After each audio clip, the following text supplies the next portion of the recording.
$5, $10, 100 rupees, come, $5, $10, $100 rupees, $5, $10, 100 rupees, come, where you going? How much? $5, $10, 100 rupees, come, $5, $10, 100 rupees, where you going? Come, okay, $5. Now, I want to make this clear. What I describe in these videos is 100% exactly how I experienced it. Raw, unfiltered, and coming from the level of perception that I had at the time that it happened. And although my perceptions have shifted dramatically, it is my intention with these videos to illustrate the process by which this happens. So, if you are from one of the places that I describe, please do not take offense to anything that you hear in these videos. I am simply being straightforward and giving it to you exactly how I experienced it at the time. Because I've got a lot of negative comments about the culture shock in Sri Lanka video. But guys, I am simply conveying what happened through the eyes of who I was at the time. I hope you can understand. So, we're at a point in the story where things seriously begin to change, all right? The last month that I had spent in Sri Lanka, although I didn't know this at the time, would prove to be a one-of-a-kind experience. From the moment I stepped off the plane and met up with Devananda until the moment I left him at the airport, I was completely surrounded by the kindest, most gentle, hospitable, friendly, beautiful people. I was treated with such kindness and respect the entire time. I was given my own room at the temple. My breakfast was brought to me every morning, like 7 different dishes plus fruit and coffee, waiting for me every morning. I spent all the days in the company of Buddhist monks, being given the front row seat to every event I went to, being invited to lunch at people's homes every day. People were giving me things, constantly giving me things. I truly felt like I was part of a royal family. And to me, at that time, that's just what traveling was, being treated like royalty by everyone you meet. Well, little did I know, Kansas was going bye-bye. Stepping out of the airport in India with my hundreds of dollars in brand new backpacking gear, my synthetic fiber shirt, my big straw cowboy hat, I was like fresh meat to the wolves. One step out of the airport door, and I literally had a crowd of grown men sprinting towards me. They were coming from all directions. Immediately, they all began yelling. Where you going? Where you going? How much? $5, $10, 100 rupees, come. How much? $5, $10, 100. How much? $5, $10, 100 rupees, come. $5, $10, 100 rupees, come. $5, $10, 100 rupees, $5, $10, 100 rupees, come. Where you going? How much? $5, $10, 100 rupees, come. $5, $10, 100 rupees, where you going? Come, okay, $5. I don't know where I'm going. Okay, $10, come. I don't know. I don't have a plan. I was just gonna walk. Okay, $5, come, let's go, come. The men were literally grabbing at my hands and arms, trying to pull me in different directions. And I remember that being very powerful to me at the time, because coming from America, in American culture, we would never go up to some stranger and begin touching all over them and pulling their hands and arms in different directions and trying to interlock hands. They were pulling my hands and trying to interlock with my hands like this and pull me along. And I'm just like, what is happening? After a considerable amount of time like this, I just surrendered, and I just let the guy who was holding my hand like this just take me wherever the hell he was gonna take me. Whatever. As we left the airport in his 3-wheeled tuk-tuk, having no idea where this man was taking me, the horror began to set in. I was hit first by this unbelievable stench of pure death, mixed with raw sewage and diesel exhaust.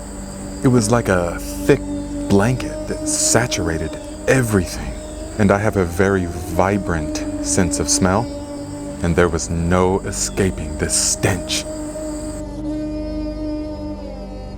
I was simultaneously assaulted by the sounds, the horns, everywhere.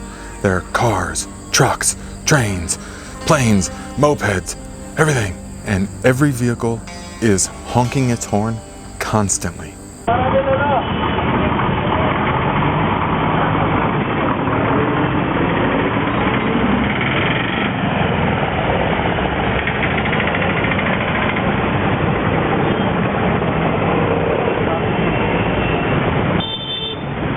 Look at all these guys, man.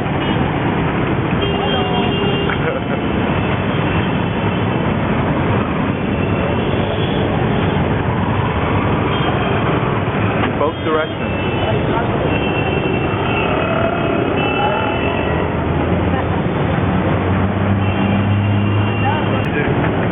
It's video.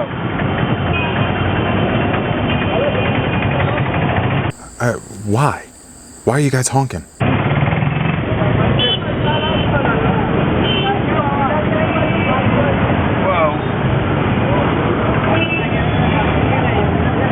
This is for real. I was so overwhelmed. And to top it all off, the place looked like it had been bombed by some military campaign. I'm serious. Just rubble. I mean, piles of rubble. There'd be a couple buildings, pile of rubble. Couple buildings, pile of rubble.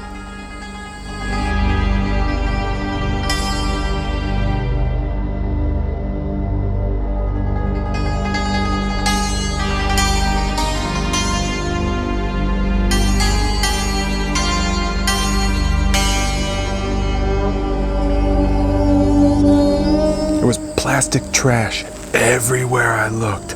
I had never seen something like that before. This whole scene, I had never seen anything like this before. All of my senses were in maximum overload. Way more than Sri Lanka.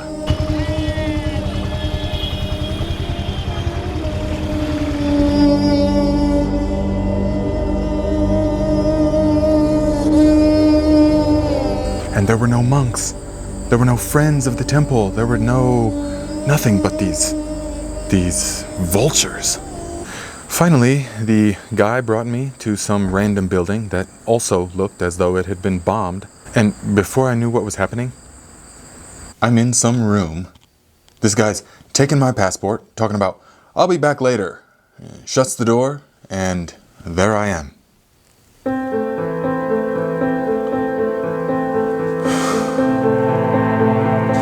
I was so debilitatingly overwhelmed that I didn't even want to leave the room. The hotel was in some kind of industrial, demilitarized looking post-apocalypse sort of. There were people lying in the streets like they were dead. I mean, they really looked like there was dead people in the streets. And maybe there were, I didn't know. I'd never seen that before. As soon as I would walk out of the hotel, there was this dead dog.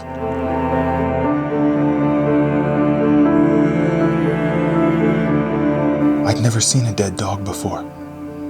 To my heart, that was almost like seeing a dead child or something. I mean, seriously, it affected me heavily at the time. So I left the room to go gather supplies, and I found this little shop that sold just bags of chips and just anything that was edible and that I could grab, get, and go back to the room and just go to sleep. All I wanted to do was just go to sleep and wake up somewhere else. I got back into that room and I did not leave for 6 days.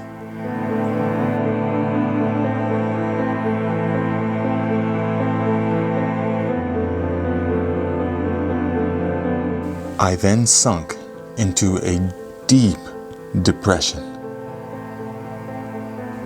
What have I done? I've made the biggest mistake of my life. I quit my amazing job and sold everything I had for this? For this? This is not what I had envisioned. Where were all the smiling, friendly people that didn't want anything from me, like in Sri Lanka? Where was the amazing food being served to me, like in the temples? Or where was the loads of foreign backpackers I could strike up conversations with and travel with, like in Europe?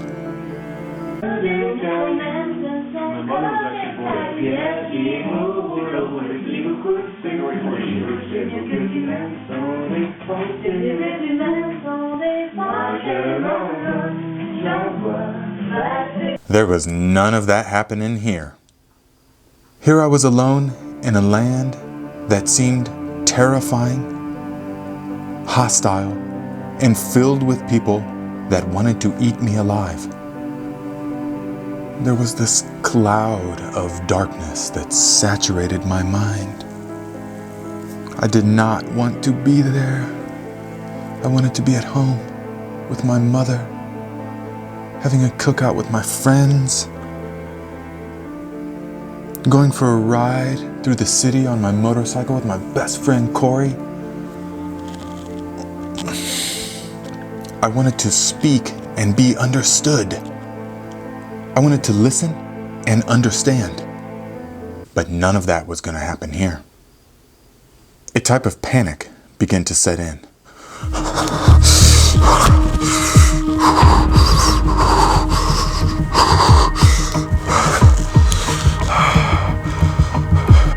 I have to get back home. But how? How? It's going to take me weeks, if I can even do it.